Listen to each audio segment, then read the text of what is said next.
Sige, pag-uusapan ho natin to, pick up from where we left off yesterday. Sinabi ho natin kahapon mga bossing, eto hong kultura ho na sinasabing bureaucracia o bureaucratic red tape, kung tawagin, kultura ho to sa ating bansa, doon ho sa mga tanggapan, lalo na sa tanggapan ho ng pamahalaan. Sa pamahalaan ho talaga Ngayon, ito ho hanggat hindi ito'y makita ng mga papasok ho ng administrasyon ng President-elect Rodrigo Duterte, baka magkakaproblema. Kaya lang, alam ko naman ho, kung titingnan ho natin, itong mga red tape na sinasabi ho natin, it exists in the national and local government level. Nananatili ho ito sa mga lokal na pamahalaan, sa mga tanggapan ho ng tanggapang nasyonal. Ito ho sa ating sa pamahalaan. Kaya kung titingnan ho natin, itong kultura na ito dapat makita ho ng gusto. Kasi ito ho yung sinasabing magiging yung isang syudad or isang probinsya or isang rehiyon o depende ho kung saan ka kukuha ng iyong permit to operate or a business license. Pag hindi ho ito nakita, magiging problema ho yung inyong lugar. Kung yan ay syudad, kung yan ay probinsya, saan man sa Pilipinas, na ma-identify ho kayo as not an investor-friendly city or a province. Bakit ho natin nasabi yan? Kasi itong mga investors na mumuhunan, hindi ho basta papasok sa bansa to. Ito ay sa pamamagitan din ng kalang research and references na ginagamit ho nila sa mga katuwang din ho nila dito ho sa ating bansa. Make no mistake about it.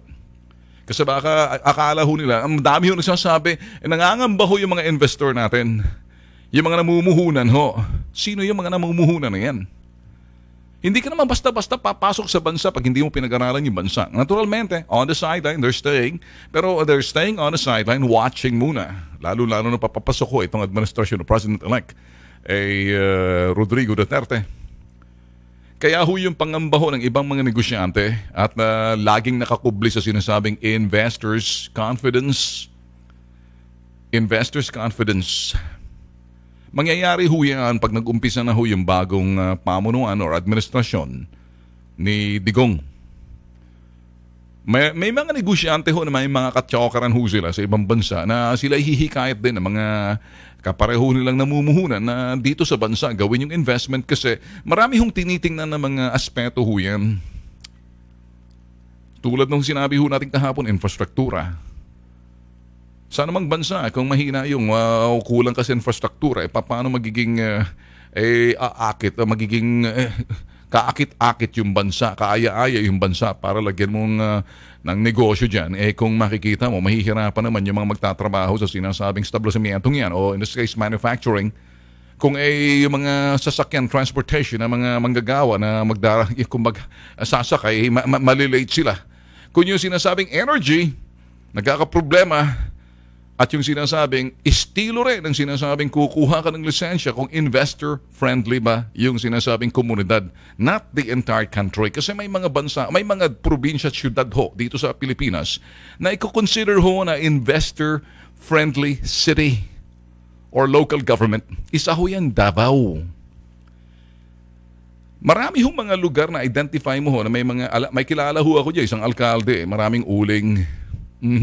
Sa kanyang lugar, maunlad nga. Kaya lang, bago ka makapagnegosyo dyan, although magiging kaibigan ka, kay tuwing pag naglagay ka ng negosyo dyan, abay, ang lagay make everybody happy. Naintindihan niyo ho ba? Pero kung titingnan niyo ho, magaling na executive ho yan, ang problema ho sa kanya, abay, teka muna. Para bang ang dating, magagawa ka ng negosyo ko dito sa bansa, sa syudad ko, pagkatapos, di ka man lang marunong humingi. Alam mo naman kung ikay, the presumption of regularity, kung ikay regular at matagumpay na negosyante, alam mong kalakaran at alam mong patakaran, you gotta have to make me happy so I will make you happy. Anong ibig sabihin doon? Nag-uumpisa ho yung bureaucracia, yung kultura na ang lagay ganyan lang. So, gusto mo bang maging kaibigan tayo para wala kang problema? Tuwing may kang mangangailangan ka, akong unang titimbro sa iyo? Sa unang tingin mo, pag ikay negosyante, okay, sure. Ang lagay, sure-suring ko lang mukha mo. Ang ibig sabihin, siyempre may kapalit yan. Gagawa ko ng isang bagay na maganda sa'yo, palitan mo rin, suklian mo. Ayun ang naloko na. Di ba? Pag hindi mo pinagbigyan, abay, ang mga papel o anumang mga bagay na hinihingi mo agad ay kikilos na parang kilos suso. Naintindihan niyo ba? Ito ho yung sinasabing bureaucratic red tape na kultura ho sa ating pamahalaan ng kasalukuyan. Kasalukuyan. At marami ho yan, mga nakaraang administrasyon. Although may milan-milan sa kasalukuyang administrasyon, di ba? Etong dilaw na administrasyon, nananatili ho yan. Ngayon, ang Davao ho, friendly ho yan sa mga investors. You get it? Not that because baka sabihin sip-sip ka lang kay Digong. Who's saying that? Di nga kayo sandali. I'm gonna sink my 10-inch shoes into your mouth. Get it? So don't ever tell me that. Kaya ho nating sinasabi niyan, I have some relatives and I have some people and I know of sa Davao. Would you put an investment or anything, may access ho diyan na ikay pag pinahirapan mo yung sinasabing negosyante diyan, makakaabot kay Digong. Yun ang simple. What if kung ano hong ginagawa na maging investor-friendly, yung sinasabing syudad tulad ng Davao, gawin din yung sinasabing patakaran at yung template, yung pamamaraan kung paano ang negosyo na maging friendly sa mga investors, ay nagtatrabaho sa lokal na pamahalaan. Dami hong salawahan Dami hong may mga alaga dyan, may timbrihan yan. Huwag mong pahirapan yan, akin yan. So ngayon, pagpasok ni Digong, alam niyo naman hindi po pwede yan. Okay? Marunong naman siguro makisama yung iba. Huwag naman yung garapalan yung iba. Ang ibig sabihin makisama, kung ikay gumagawa ng kabutihan sa kapwa mo, do not expect anything. Of course, ang taong tinulungan mo, magiging marunong din tumanaw yan. Pero huwag niyong sabihin nito na parang obligahin nyo.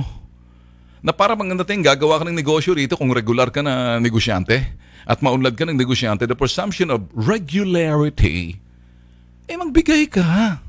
Yan ang dapat bantayan nitong, this administration ho ni President-elect Rodrigo Duterte. At alam ho natin, hindi ho ganyan sa Davao. Get it? So, tingnan lang ho natin ito hong parte na to kasi pag sinabing pangamba ho, again, pinag-uusapan ho. Kung kayo'y simpleng mamamayan na kasi kung politikang pag-uusapan ho natin, medyo pangangasiwa na ho to. Kaya kung kayo'y nasa ibang bansa at nakikinig ho sa atin, hindi ho lahat nasasabihin natin pare-pareho. Tapos na ho yung laban. Okay? Ngayon kasalukuyan, I can say it without batting my eyelash. We are in a euphoric state, a lot of us. You know why? Siyempre, may papasok na bagong administrasyon. So, from the word euphoria, the emotions are high and they're happy. Not emotions na galit. Looking forward to, talagang inaasam-asam nila na darating na yon. Okay? Tapos, hindi ba? Yun yung sinasabi na yung kasiyahan ng iba na talagang, sabi nga, try to savor everything. Savor everything. Namnamin nyo itong mga sandaling ito at itong mga panahon na to. At natupad din yung sinasabing pag-asa at pagbabago. Hindi ba? Alam ho natin yan dahil yung sentimento ng taong bayan based on the social media. Alright? Sabi nga ho natin social media, hindi ho natin ginagamit na parang you have to use it a yardstick lang. You have to use it as a barometer. Ganun ang gamit na ho natin sa Bitag Live. Kaya ho, kung kayo nakikinig ho sa atin, anumang bansa kayo na mga nandiyo ng mga Pinoy nakikinig ho sa atin, anyang programang naiba, kasi hindi ho, kung balitang pag-uusapan, sabi nga ho, magiging siramplaka na ho ako rito Pareho ng sinasabi ng bawat network. Pero pagdating ho sa paghihimay ng balita, pagka-analisa sa balita, lalo-lalo na dito sa mga issue na dapat bantayan. Kasi ang pangamba ho ng mga negosyanteng malalaki, ala daw hong katiyakan dahil itong uupo, ala naman daw platapormang inilatag para doon sa sinasabing economic plan. So, ganun ho. Kaya nangangamba ho sila. Patingin nga muna yung heartbeat. Pabasahin ho natin, no? Sige. Give me heartbeat. Sige. Yan hong the usual heartbeat na inyo napapakinggan. Ay pangamba ho yan. May pangambang takot, may pangambang pag-aalinlangan, may pangambang medyo walang katiyakan. Pero yan ay pangamba. Iba ho yung pangamba sa takot. Nangangamba ka dahil hindi mo alam. Kasi gusto mong malaman kasalukuyan, kaya lang ala ka pang larawan ng kung ano yung gusto mong makita kasi ikay nag-aalinlangan dahil ala pang linaw. So, ang iyong napapakinggan ay tibok ng iyong puso. Dalawang klase ho yan, tibok ng pusong natatakot at tibok ng puso lang katiyakan, tibok ng pusong excited na hindi mo alam, and then there's that kind of excitement, adrenaline. Saan ho dyan? Sa mga negosyante ho kasi, yung pag-aalinlangan ho nila, gusto ho nilang klaro na makita at nakalatag yung economic plan ho nitong pagpasok ko ng kasalukuyang the incoming administration, not this present administration, na mailatag agad. Alam nyo, kayong mga nagsasalita, isa ho dyan Senador si Ping Lacson. Ping, sinasabi mo lang yung mga sinasabi ng mga kaibigan mong taga-Binondo na sumuporta sa iyo na sila naman ay natamasa yung sinasabing kasaganahan dahil sila ay nabibiyayaan ho sila ng sinasabing mga administrasyon ng Dilaw. So sila rin yung sumuporta sa iyo. Kaya ka nagsasalita. I like your candor. I like your honesty, Ping. But you're talking of what? Sentimento na mga sinasabing negosyante na kung saan sumuporta sa iyo naka-align doon sa sinasabing mga kulay dilaw. So sino ho pang mga nangangamba? Alright. Iba ho yung pangamba ng mga negosyanteng kasalukuyan. Masagana ho sila, sagana sa mga biyaya kasi sila'y dikit dahil ang kanilang kulay jaundice. Ngayon, naturalmente, babago ang kulay niyan. Magkukulay yung sinasabing jaundice, parang may sakit sa atay, abay biglang magkakadugo, magkukulay pula. Presko, kumbaga pula yung hasang. Kaya nagtatatanong ho sila eh. You know, ito rin ho yung mga maiingay. Ilatag mo, come on. Even the business community is divided about it. Some of them are looking forward. Ay inaasahan ho nila na may darating. Meron hong iba magiligalig ho kasi, iba ho yung nakasanayan mong sagana ka. Nakasanayan mong kasaganahan. You know, prosperity. You know, prosperity. You're so afraid of scarcity. Pag ikay sagana na natamasa mo, nasanay ka sa kasaganahan, yung salitang scarcity, kakulangan, or di naman, medyo walang katiyakan kung ikay magiging masagana pa uli. Kung ikay matatamasa mo yung kasaganahan, or kakulangan na, or medyo hindi na masyadong sagana na talagang bumabaha ang sinasabing grasya sa pamamagitan ng iyong kulay. Ngayon, iba ho yun eh. It takes a while when you get used to, you know, sabihin na ho natin, abundance. When you're used to abundance, you seem to fear scarcity. Which is, hindi naman natin sinasabing pagpasok ng administrasyon ni Duterte puro scarcity. No. It's not. You are creating your own fear. And that's not even. I'll tell you this. You are uncertain, but that uncertainty is leading to fear. Ikay nasa estado ka ng walang katiyakan, pero patungo ka roon sa sinasabing estadong takot. Siyempre, una, when you're uncertain, hindi mo alam, there's that fear of uncertainty. Nagkakaroon ka ng pangamba at takot dahil, you know, fear of unknown and uncertainty. Ano ba ang mangyayari sa... Magiging sagana pa kaya ako? Eeny, meeny, miny, mo. Well, I have to be this and this and this and this. You gets niyo ba, mga bossing? So itong aking pagsasalita ho na to, it's kung ikay simpleng mamamayan sa lansangan at nakikinig lang ho sa atin, kung ikaw yung mga Filipinos in some other parts of the world, they're tuning to us right now, real-time, digital live stream ho tayo, bitagtheoriginal.com. If not, yung iba ho talagang hahabol mamaya para makuha yung kompleto ho ng ating episode dito ho sa Bitag Live. That's always uploaded ho yan sa Bitag Official YouTube channel ho namin. So, we're trying to touch base with Filipinos abroad. 11 million Filipinos. Oh, by the way, yung mga overseas absentee voting, mga overseas voters natin, hindi pa nabibilang dito sa labanan ng Vice President. So medyo, it's a very tight race. You never know, baka bigla magugulat na lang tayo, whatever that is. And may point din ho si Bongbong, pasarahan na natin konti.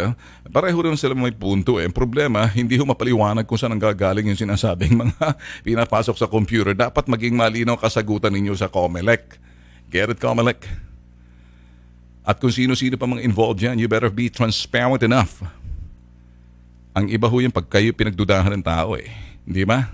Alright? So, okay, balik ho tayo sa ating sinasabi. Uncertainty ng mga negosyante, pangamba ng mga negosyante. Ang mga nangangamba ay yung mga taong, mga negosyanteng natamasa at kasalukuyan, spoiled ho sila, namihasa sa sinasabing kasaganahan.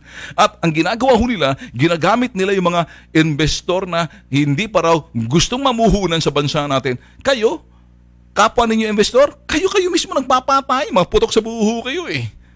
You know, that's what competition is all about. Galit-galit kayo. Ngayon, bati-bati muna kayo. You know what? You know what? Kayo mga negosyante, makinig no? Not all of you, but listen carefully. Para sa simpleng tao, kasalukuyan, bati-bati ho sila ngayon. Alam niyo bakit?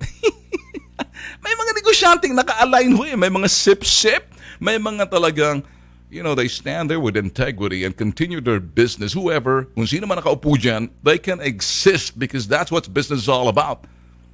Nakuha niyo ba? Hindi ho sila doon sa sinasabing apolitical ho sila eh. May mga negosyanteng nabubuhay naging sagana because they're political. Kaya kayo ang dadaldal ninyo, bumubula mga bibig ninyo para kayong si Trillanes noon. Mabuti ng mga tumahimik na yung putok sa buho na yun. So please, I see a pattern na you cover.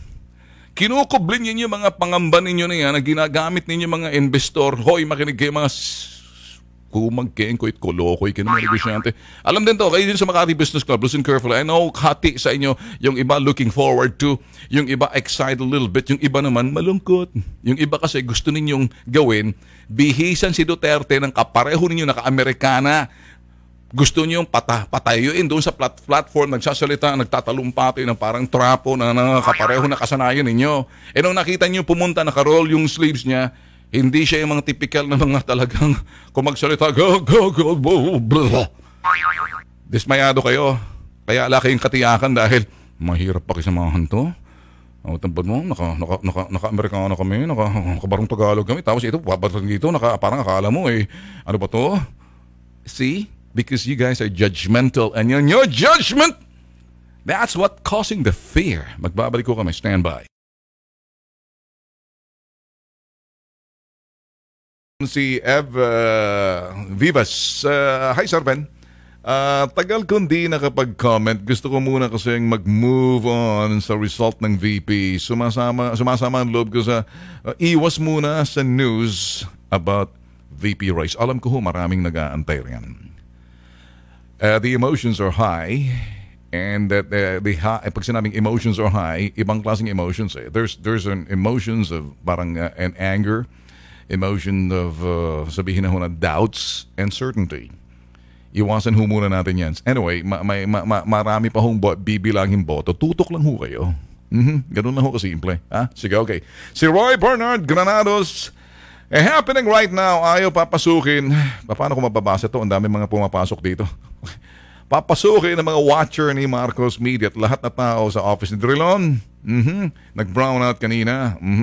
Contingency, power generator, take note niyo po. Time 9:50, nangyari silang taga, stop, I cannot read this. Stop. Ang dami mga letrang pumapasok. Huwag ko na kayang basahin to. Okay, binabasa ko sa prompter ko. Ang daming naglalabasan. Connie Costales, Sir Ben, sana magkaroon ng one-stop shop ng pagkuha ng papeles para hindi ho mahirapan ang mga aplikante. Next time you send us this message, please, kompletuhin nyo kasi hindi ako sanay magbasa ng mga tawag dito, mga kung ano yung mga walang mga vowel sounds eh. hindi ako sanay magbasa ng mga judgment. Ewan ko, pati ba naman sa si listener daw sa UEA, Rush, stop. Kami, kaya work time, may buntag tanan. Si Gelfie Paga, tama, nasa tawang gawa. Sipag, wala sa sinasabing swerte. Pag-usapan ho natin mamaya ng konti ho yan. Si Brian Gene Fernandez, mayong aga sir. Lagi po ko nang kikinig sa inyo dito sa Saudi. Very informative and entertaining po. Yung programa ninyo, more power, thanks. Si Jancel Senario, magandang umaga po. Nakikinig po kami dito sa Thompson Enterprises. Edmundo Laureles, Evil versus evil. Magandang umaga po, Sir Van. Sana pagka-selfie tayo naman sa inyo, mabuhay po kayo. Sulit! Gyukago, good morning Kuya Ben. Every day, nakatunin po kami. Si Jake Vincent, good morning Sir Ben. Listener here from Bacolod City. Mayong buntag o mayong agad sa Bacolod. Ren, good morning sir from Gifu, Japan. Araw-araw po kami nakikinig sa inyo. Excited po kami araw-araw sa topic ninyo. Si Rai Angelo, good morning. Nag-iisang listener sa Bitag. Tulfo, Ben Tulfo. Lagi kami nakatutok sa programa nyo, lalo na sa bawat Bitag, hashtag Bitag Analysis. And si Hazel Marie Guevara, good morning po. Puro good morning. Sige, good morning. Sige, wala naman sinabi. Okay. At binasa lang ho natin lahat ho yung mga ito ho yung mga padala ho ng mga messages. Okay. Sabi ho ni si Aaron Villarreal, red tape sila really slow down. Parang slows us down. We want to speed up transactions so we can be productive every day. Tama ho yan. Red tape. Diyan magaling ang tuwid na daan. Ang red tape po kasi kinakailang binabantayan. Kultura ho yan eh. Hindi ho sa administrasyon yan eh. Alam nyo, pag-usapan ho natin pag sinasabing red tape, bureaucratic red tape. Ito ho yung nakagawian ho ng mga nagtatrabaho ho sa mga tanggapan ho ng pamahalaan, lokal man o nasyonal. Ang kultura ho yung mga nakagisnan ho nila, namana ho nila sa mga nauna sa kanila at mga nauna pa sa kanila, yung kulturang nakatago na para pang pag may ginawa ako na mabuti para sa iyo, kung mayroon kang pangangailangan dito sa mga lisensya mo or permit mo, sa pamamagitan ng aking tanggapan, akong bahala sa iyo. Kaya lang, bahala ka sa akin. What's wrong with that? Anong problema dyan? Ang problema dyan, umaasa ka. Pag hindi ka binigyan, patay kang bata ka. Pag hindi ka inabutan, pag hindi ka nabiyayaan, ay galit-galit kayo. Yan ho, masamang kulturan. Dapat ho talaga makita ng gusto. Kaya ako naniniwala, ito ho yung mga sinasabing one-stop shop. Nagiging, yung abuse word na ho yung one-stop shop ho yan. Understand me? Hindi ako naniniwala sa mga one-stop shop.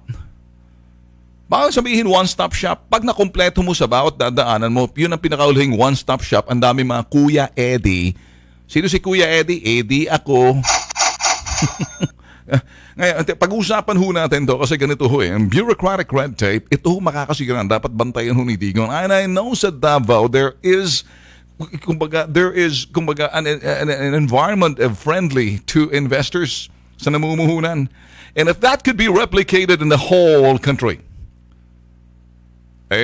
mas maganda. Ang problema ho, meron talaga mga gahaman. Itong pagpasok ko, ito sinabi nga ho natin.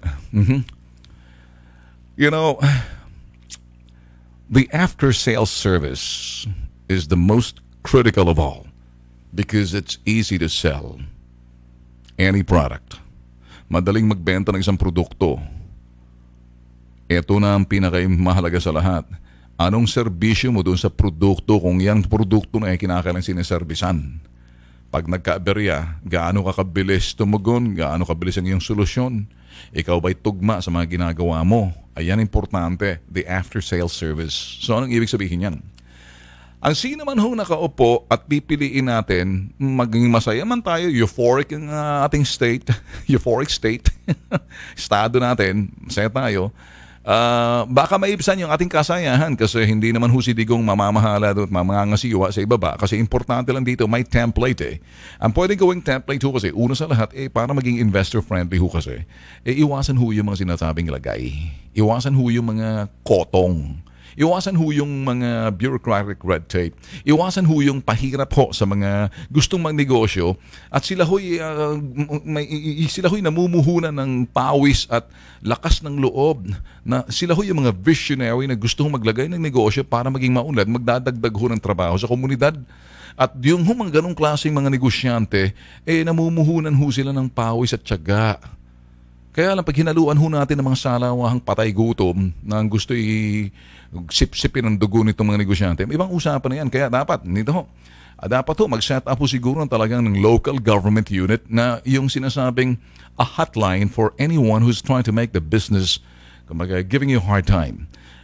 Sa bawat lokal na pamahalaan, siguro pagpasok ko ni Digo ngayon, just like sa Davao, there will always be access to the higher-ups na right away na pwede mong pagsumbungan, pinahihirapan ka. Kung maaari nga, lahat na transaction sa anumang mga critical na area na kukuha ka ng lisensya, bagamat kumpleto ka na sa papel, sasabi, ay, nagla-lunch break, wala pa, ay, absent, bukas pa, ay, ganito kasi, ganyan. Dapat sinusumbong, tinatadyan, sinasampalagan sa patos. Yung style ni Digong na, sige, ito, mababasa nyo naman ho sa dyaryo yung iba dyan Pero ako, kilala ko yung ibang mga negosyante sa Davao. Hindi ho pinahihirapan, bagkos sila ho'y inaalagaan. Tingnan niyo sa ibang bansa, sa ibang parte ho ng ating probinsya.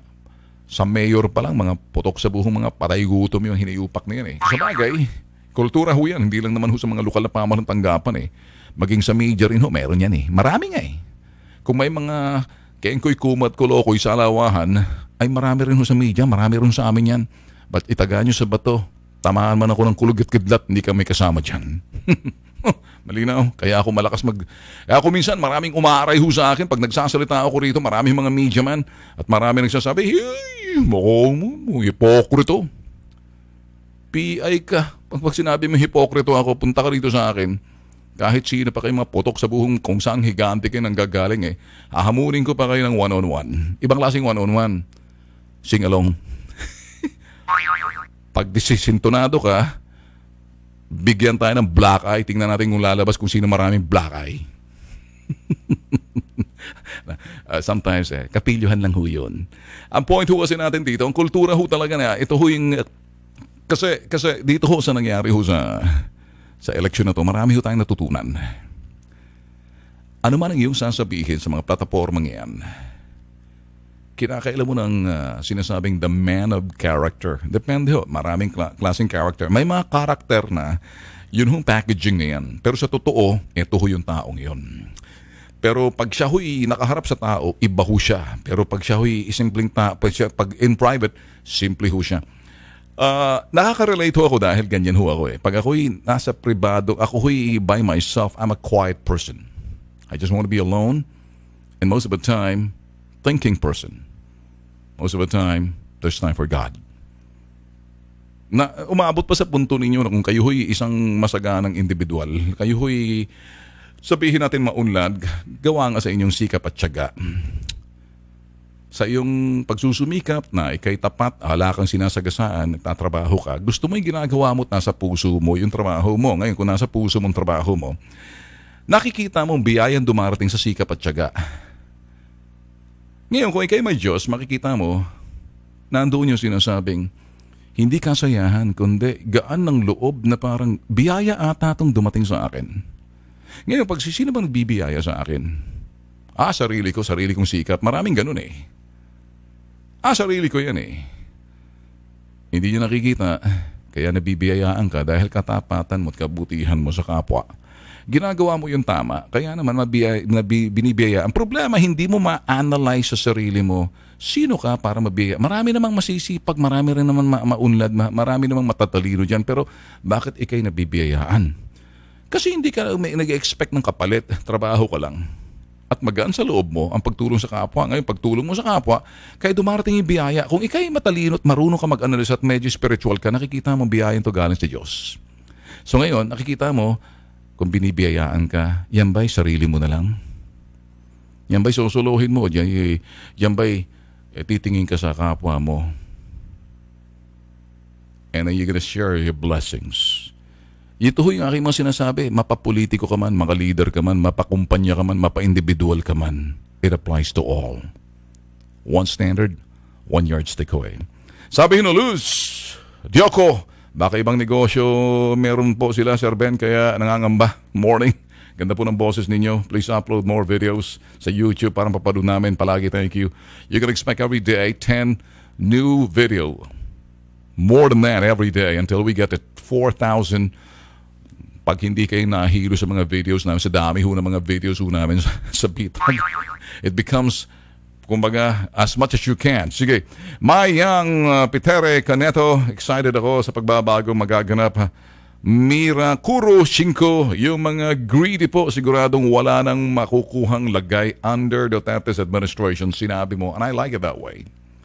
And then sabi ho rito ni isa, Sir Ben, si Teboy Hermoso, Idol, baka mahuli sila na pera ng bayan na ninakaw.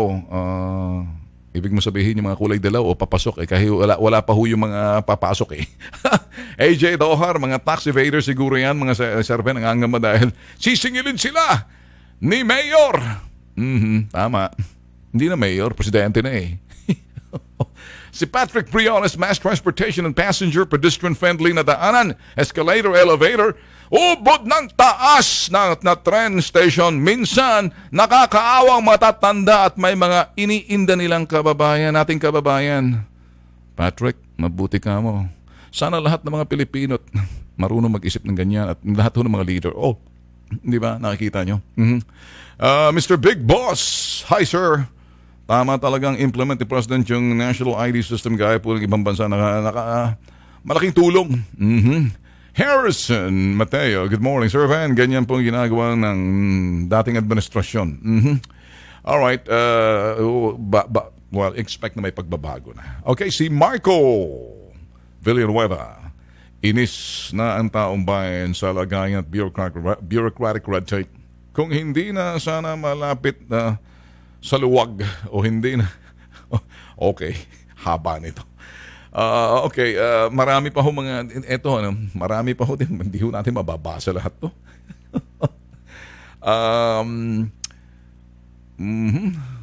Minsan naman huwag yan ho habaan. Para ako nag-newscast nito pag messages, just make it short. Joey Cevalia. When the benefit stops, the whining starts. These privileged elites and businessmen will have to adjust, either they like it or not. Saki Kuha Suerte Monkey Business have to be worried. If it is legal, no need to worry about anything. Okay? Yan ho, mga sinasabi ho nila, red tape must be stopped. Tama. Itong bagay na dapat malaman ho ni Juan de la Cruz. Alam niyo ho tayo, kahit simpleng mamamayan. Ano ba bagay na nakikita ho natin hindi tama? Dapat ho tayo, ang kasuklaman natin, magalit ho tayo. Kasi yung damdamin ho natin yung emotion, use very wisely and rightfully. Magiging daan ho yung pag-unlad ng bansa. Pag ang isang bagay na nakikita mo at wala kang ginagawa, mapagobyerno, mapatao at or individual o pamilya, sa loob ng pamilya, sa isang individual, sa isang bayan, sa isang pinuno, sa isang leader, sa isang administrasyon o kahit sinong presidente. Ang isang bagay na nakikita mo, kasuklam-suklam, wala kang ginagawa, sa una, mabubuysit ka maiinis ka. Lumalayo ka. Lumalayo ka dahil ayaw mapapasama sa kanila. Nabubuysit ka lang. Pero wala kang nagagawa, hindi ka nagsasalita. Nagka-social media ho tayo. So nagsasalita ho yung mga tao. Dumadami. Nabuo lalo yung sinasabing tentamiento at galit. Kaya naman, boom! Ano nangyari? Ganun ho Ngayon, ito hong ating sinasabi ngayon mga bossing, Ano bang bagay na nakikita ho natin sa paligid kapag wala ho tayong pakialam? Alam ho natin masama, pero tumitingin tayo sa kabilang banda, ayaw natin tumingin ng diretso. Pag nakita ho na, pag diretso tingin natin, makikita ho natin yung kasamaan, makikita ho natin kasuklang-suklam na gawain, pero wala tayong ginagawa. Sa katagalan ho, matatanggap ho natin kinang ginagawa na yan isang hubot-hubad na katotohanan na may mga sangkaterbang mga putok sa buhong iho de cabron, iho de polbron na ngayon na tinatanggap ho natin. So, acceptance. In due time, hindi mo alam, ginagawa mo na rin. Nahawa ka. So wag ho natin nagbigyan ng puwang ang sinamang mga kurakot at mang sinamang pabaya at sinamang mga sinasabi natin mga putok sa buhong nakatuwad ng kokote na manilbihan ho sa bagong administrasyon ho ni Digong. At I know for a fact na listo ho makinig. Gusto ko ho yung disiplinaryan sa totoo lang ho natutuwa ho ako pag ang mga tao ang isang taong disiplinado. Alam niyo ho kasi, meron siyang pamamaraan na ginagawa. Paulit-ulit para sa iba, pag nakita ng iba, ay sus, Mario Joseph, ano ba yan? Nakakasawa. Oh. Pero yung paulit-ulit ginagawa, hindi ho siya nagsasawa at nakikita niya yung kaayusan kung kaya't patuloy niyang ginagawa. Kaya naiiba.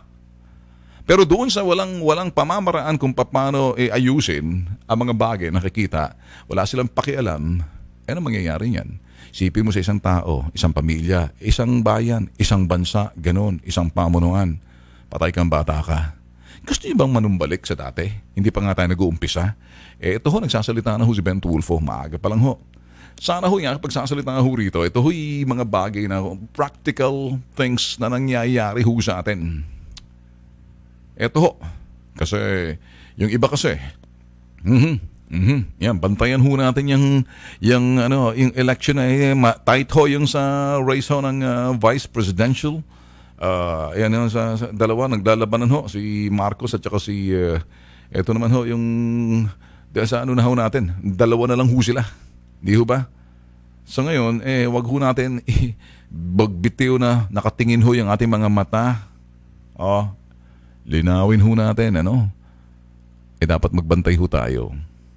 Okay lang ho magduda. Okay lang ho magduda. Kung kay pala duda, kay nag-iisip. Ang taong pala duda, nag-iisip. Ang taong pala duda na parang praning, hindi pwedeng praning. Nandoon ka sa isang, dapat nandoon ka sa lugar na kinukulong ka. Pero ang taong pala duda at nag-iisip, hindi siya basta-basta naloloko. Kaya nung araw ho, sinasabi ho na si Pitag, maging paladuda sa lahat ng bagay. Sa lahat ng bagay, serbisyo man o produkto, ang alok, ang anumang sinasabi, bantayan. Dahil pag ikay nagdududa, nag-iisip ka. Okay? Kung ikay nag-iisip at nakikita ng taong ikay minumodos, niloloko, or ginagancho, or iniisip ikay eng-eng tulad ng ilan hanggat sa nagalit na puno yung tao, tsaka lang nilang na-realize, that is. bigla silang nagising. Di ba? Anong sinasabi? Makinarya, plataforma. Para-parehong sinasabi nila. Isa lang doon yung sinasabing personalidad, yung pagkatao niya, ibang klase. Kaya tumingin lahat doon yung mga kababayan. Kaya ito hong nagbunga. So ngayon, sinasabi lang ho natin, patuloy ho tayo magbantay kasi baka yung mga taong ilalagay dyan, sa gandang sinasabi ho natin hangarin ng kasalukuyang administrasyon, baka kasi, yun naman yun, tulad ng mga dating KKK. Mga kengkoy, kumat, kulokoy, kabarilan, kainuman, kaibigan. Dapat mawala ho yan. Wala na ho tayong oras. Adios.